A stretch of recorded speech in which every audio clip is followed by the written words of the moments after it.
I definitely think there's a township experience that you can get nowhere else in the world.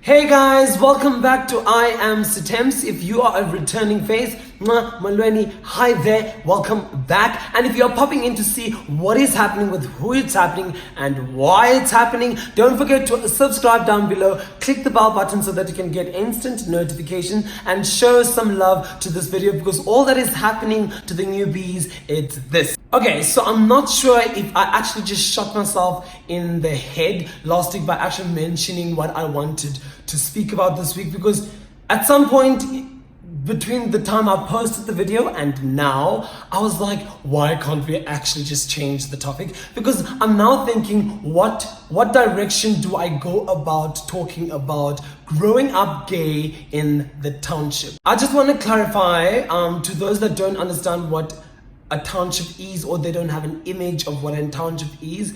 I don't know how if I'm going to be good enough in describing this, but it's literally a conglomeration of houses that are artistically built in one space, and it's confined. There's shacks, and then there's brick houses. There's normal brick houses. People in the townships, they are comfortable. They are some sort of luxury to that family, and it is because it has everything they need. It has the television. They can have their Wi-Fi. No, I'm not sure. I've never heard. I know there's Wi-Fi in townships, but I've never heard of Wi-Fi. You can have portable Wi-Fi if you can afford it, if in that settlement. I mean, they have showers, they have baths, beautiful kitchen. It's a beautiful home that exists in the suburb, but just in a different settlement. Some have double stories, for heaven's sakes. In essence, the township it's not really a place filled with poor people that are dying from not getting things. It's literally the way it's propagated on the media. I mean, hello, there's so many beautiful things that happens there. I'm not even 26, and looking back into my life, I've lived for 13 years. That means that's more than my life as I stand, and the township has really molded.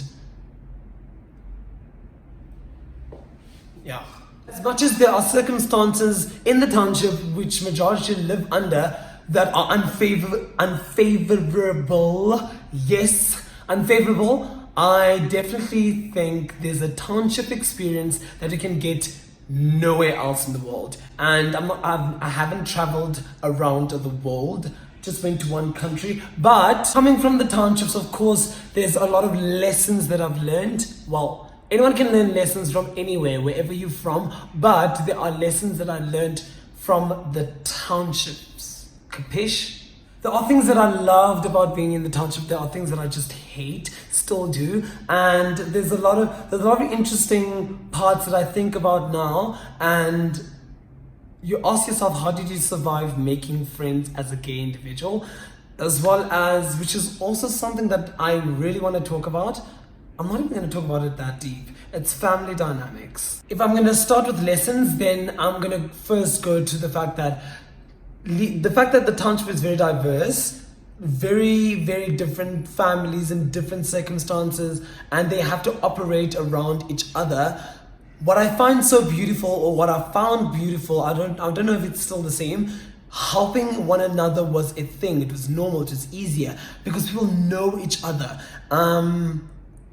Yeah, because they literally in tiny little spaces. Everyone has their little blocky that they live in. It's not a little blocky. Actually, some homes, like I said, have spaces, but they're not huge like some of the houses in the suburbs. So because of that, it's easy to access each other's homes, go in, have a chit chat, tea, coffee, yaglo chomi. There's so many things that can happen with time like that. It happens. So because we're always in each other's faces, like at the streets, well, stratweni, whatever, you know people's problems, and you will know when it's getting a bit deeper than they can handle. And if you know you can pull through, it's easier. Whereas having have lived in the suburbs, I don't know my neighbors. I lived there for 5 years. 5 years.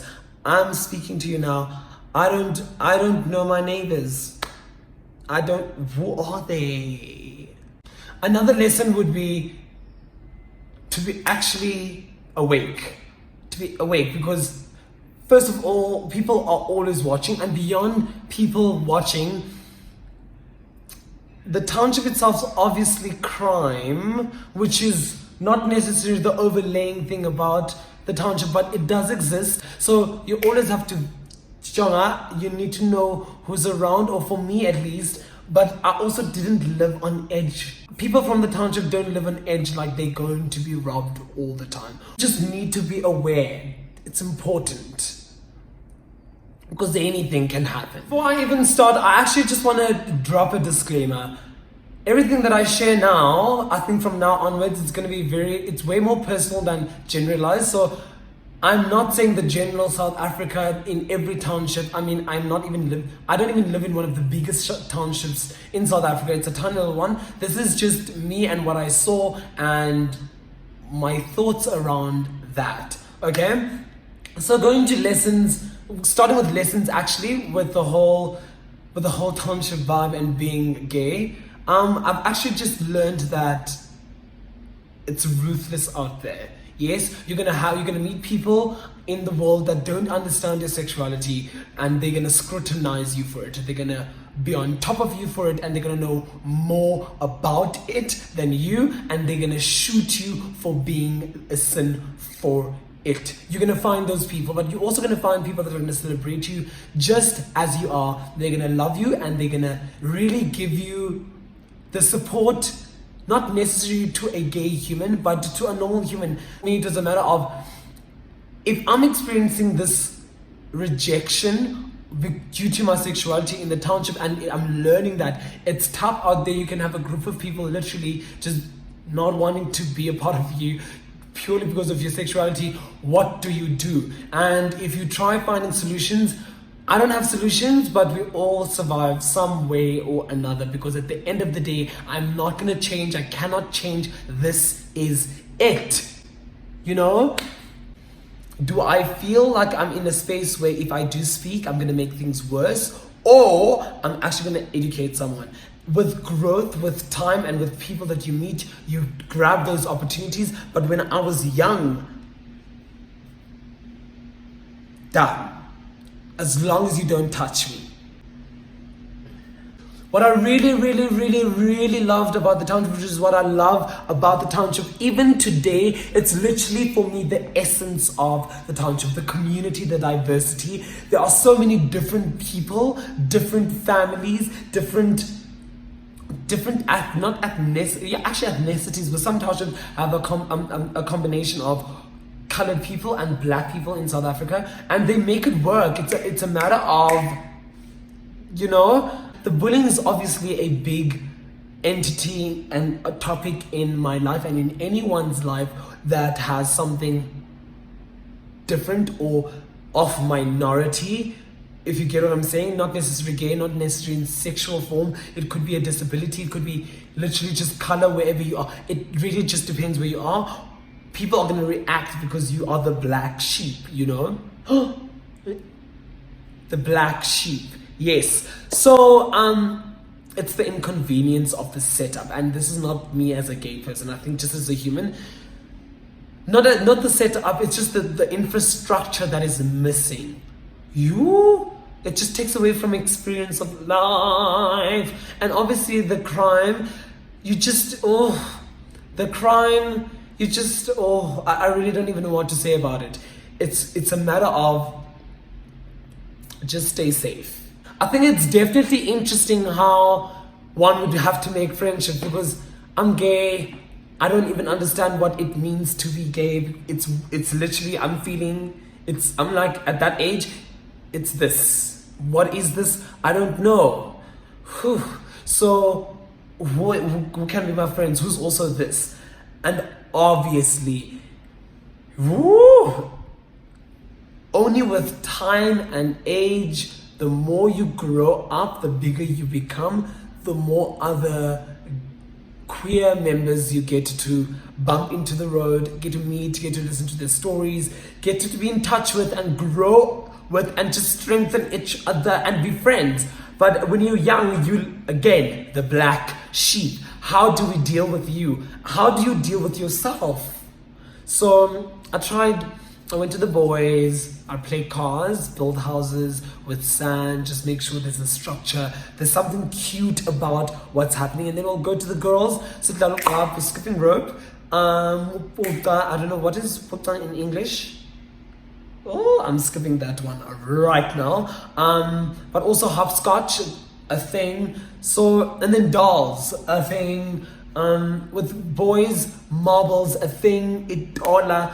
What is it again in English as well? Sorry, God, I forgot these words. But I just remember the games. So I altered in both sexes. I didn't know what is happening. Too, because we're all young and we don't know what's happening with the world. We don't know what needs to be happening. We're trying to listen to rules. We're trying to learn rules. We're trying to do what we want. We're trying not to do anything because we're scared. There's so many things that we're trying to understand as little ones. So now we have this gay child. Mama uyi mofi. And that I heard that all the time. So it's tolerating, it's giving people time to learn that I am not my sexuality, I am me, and just give me time to learn about me, and you're gonna forget that I love other boys. But for children, of course, depending on families they come from, it's not that difficult to get that there's also someone that is different. They quickly learn, they accept you, they play with you. It's just what moms and dad, uncle and aunt says at home about that friend, which is also something. Then finally, family dynamics. How do we deal with family, and how do we okay, first of all, imagine a family that is religious, that is operating on a normal scale. Life is good, it's normal, like any other family. And remember, in this family there's a mom and there's a dad, and they've grown to this age and they've married. Boom. Nice. Now they make children. They've always dreamt of children. One wanted boys, the other one wanted girls. They never thought about the sexualities because that was never important. Have you ever heard anyone saying, I want my child to be straight or gay? No. So now it happens. Now you're this little one looking at both of these people, and you're the black sheep again. What do we do? Now, my family, like I said, very religious. They understand the world from, that was the dominant factor of our home. We went to church, I don't know how many times a week. Different kind of seminars, from Sunday school, to youth, to normal services, to Saturday services, to during the week services, to just services. So for me, that's how I understood life, So now I'm also conflicted because I'm not sure if I'm supposed to be here, because what we believe in is totally not what's here. Yes, totally, but it's here. So what do we do? People always ask me, how's your mom with everything? And I'm like, the most beautiful human ever when it comes to anything about Sitems. Sitems, do you, doll. My mom has taught me to take that responsibility, and whatever I do, that's me. I need to be able to take the punches when I do get them. So if my sexuality is wrong, she doesn't know, I will deal with the punisher. She's not. And that's again something that I got from my family, my mom specifically. There's nothing you can do about certain people, even if they do praise the devil, even if they do praise the Lord, even if there is no Lord, even if whatever you believe in, it is really okay if you've made sense of it and it makes you get to the next step of your life in terms of growth. it's really none of my business. If there's a punisher, like my mom would have said to me, or they will deal with you, darling. And they will. But there are certain morals, obviously, that your mom needs to instill, that she will instill, so that you can at least be a human around other humans. There's so many more things that I experienced as a gay individual in the township, and there's a lot more perspective that I got from being in the township. But I think I don't have 30 minutes, or I don't have 79 days to do this. I literally don't want to make this video long. I'm summarizing each topic. It's more, again, still introducing Sitem's. If I would really just put myself on the spot and speak really from the heart, my experience from the township was beautiful. I loved it. Sorry for that. The moments that were not beautiful, they really did strengthen me as an individual. I was able to go beyond the space, the four corners, because the township, it's not the end of the world, it's not the world. There's so much more that is out there. But I did learn to become a stronger human being because survival is survival. Ask me, would I go back to the township? I don't think I'm totally gone. I don't think I will never not live at home. I would go. I'll go home, definitely be a part. It's just that I don't spend most of the time at home, just like any other child that grows up and goes out there to find themselves and make sense of the world. And that is it for this week. Thank you so much for taking your time listening and being a part of this. Guys, also the subscribers are growing. The family is becoming bigger and bigger. So do spread the word. Thank you so much. So I'll see you next week. From me to you, protect your energy and stay focused.